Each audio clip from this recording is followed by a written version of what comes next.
Bonjour à tous.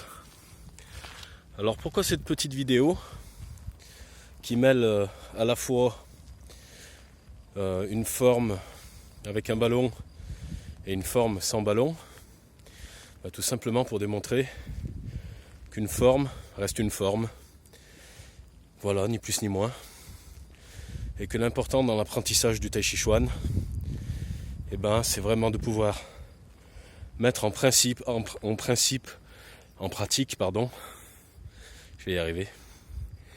C'est vraiment de pouvoir mettre en pratique les principes qui sont intrinsèques au Tai Chi Chuan, de manière à justement ne pas s'enfermer dans une routine, ne pas s'enfermer toujours dans la même forme, même si les formes sont un très bon outil pour pouvoir s'entraîner.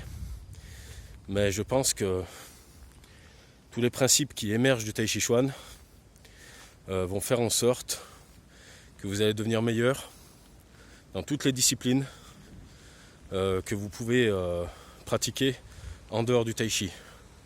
Mais vraiment toutes les disciplines confondues, c'est-à-dire toutes les disciplines qui impliquent du mouvement. Voilà.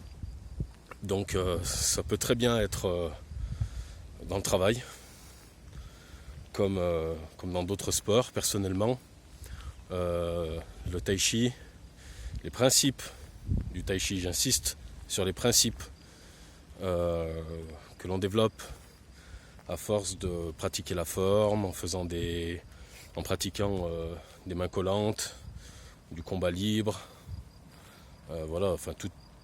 du Qigong, tous les exercices qui sont liés au Tai Chi Chuan, qui sont parfaitement connus, m'ont permis de m'améliorer, par exemple en natation, m'ont permis de m'améliorer en basket, m'ont permis également de m'améliorer en vélo, aussi en football. Voilà, parce que j'essaie tout simplement d'y mettre les principes à l'intérieur, de détendre le corps, voilà, d'être très détendu en interne, puisque la détente en interne va ouvrir des espaces. C'est à l'intérieur de ces espaces-là qu'on va pouvoir faire preuve de créativité et sortir des mouvements.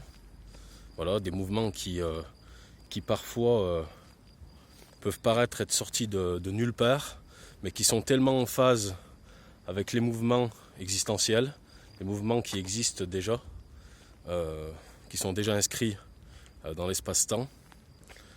Et cela donne forcément une belle cohésion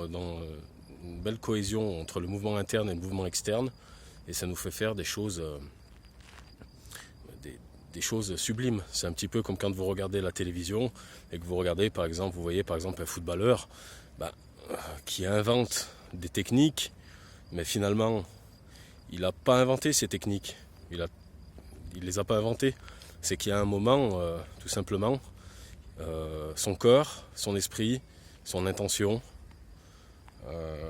toutes ces choses-là étaient en phase avec les mouvements qui existent, avec les mouvements existentiels, qui sont permanents, qui sont autour de nous, qui sont à l'intérieur de nous, et ça donne des mouvements d'une beauté